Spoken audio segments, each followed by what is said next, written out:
Su ypatingu pakilimu šią dieną prisiminė Vilniaus miesto gyventojai didvyrišką tarybinio karvedžio Jono Černiachovskio paveikslą, kurio kūnas ilsisi Lietuvos sostinės centre. Daugtūkstantinis mitingas buvo pašvestas armijos generolo Černiachovskio paminklui atidaryti. Generolui, kurio kariuomenė išlaisvino Vilnių ir visą Lietuvą iš vokiečių okupantų.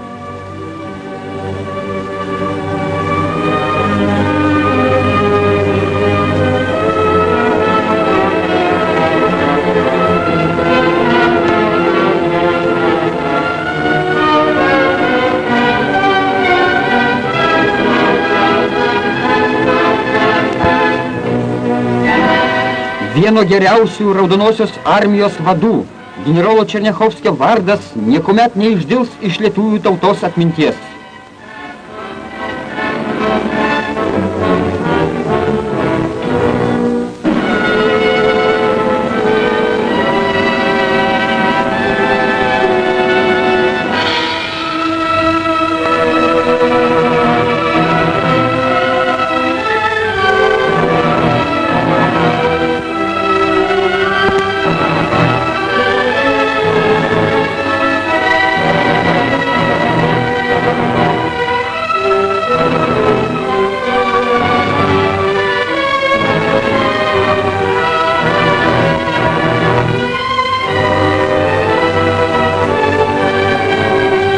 Liaudės didvyrio kapas, marmurinis obeliskas aikštėje, kuri pavadinta jo vardu, bus visad brangi ir gerbima vieta tarybų Lietuvoje.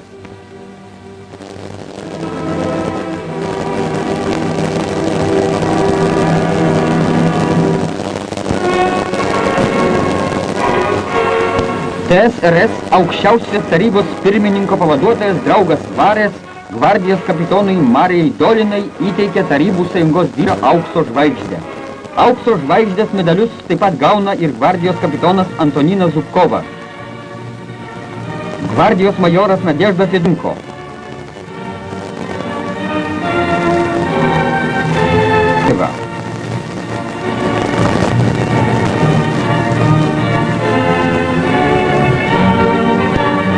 Aviacijos generolas majoras Gračiovas.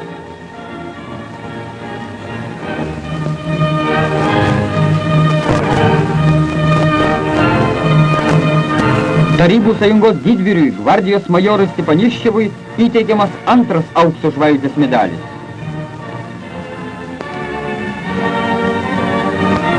Dukart Tarybų Sąjungos didvyriui, gvardijos majorui Kožadubui įteikiamas trečiasis aukso žvaigždės medalis. Karo lakūno Jono Nikitovičiaus Kožadubo kovos sąskaitoje 62 vokiečių lėktuvai. Pirmąjį prieš lėktuvą jis numušė 1943 metais Belgorodo kovos arenoje. Paskutiniuosius 13 oro kovose pačios Vokietijos teritorijoje. Šie jauni Stalino lakūnai, tapę didvyriais tėvynės karo metu, padidino mūsų didžiosios tėvynės garbę.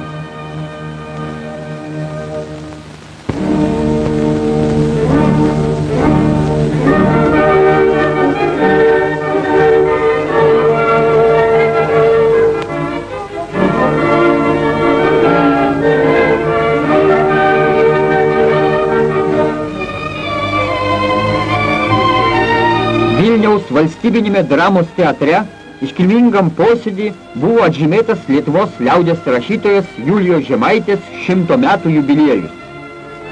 Dalyvavo Respublikos valdžios atstovai, literatai, menininkai, mokslo ir visuomenės organizacijų nariai. Laisvę mylinčios Žemaitės idėjos artimos tarybiniam žmogui.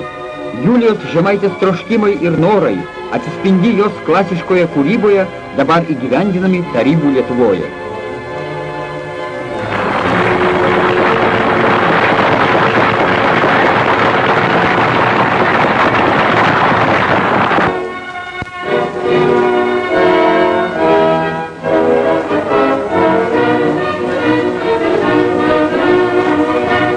Pirmą kartą po Lietuvos išlaisvinimo įvykusios krepšinio rungtynės sutraukė tūkstančių žiūrovų.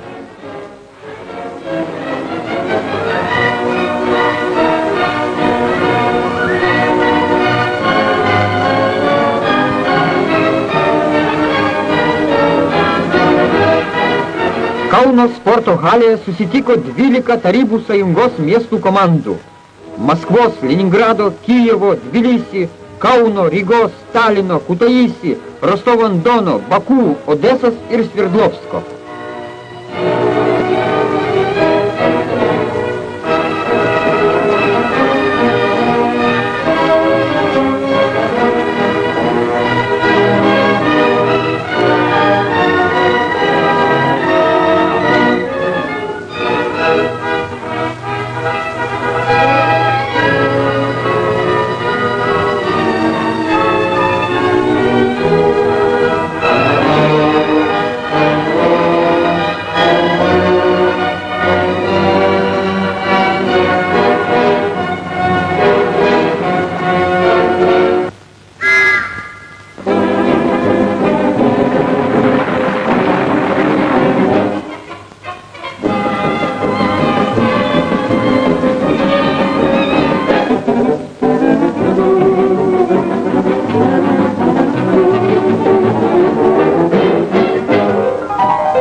Tarp komandų, kurių sąstate dalyvavo geriausi krepšininkai, vyko įtempta kova.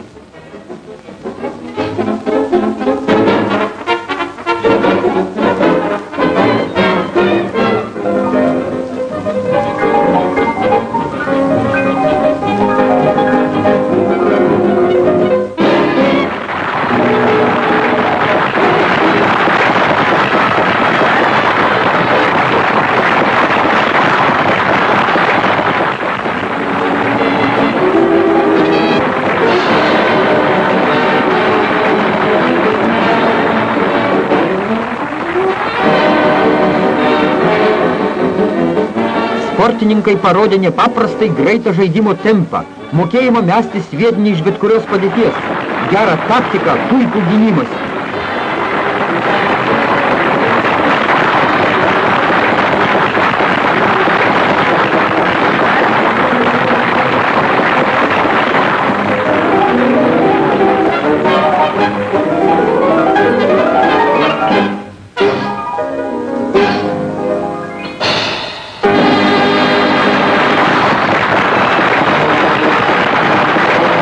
Pirmasias vietas išsikovojo Maskvos, Kauno ir Kutaisi komandos.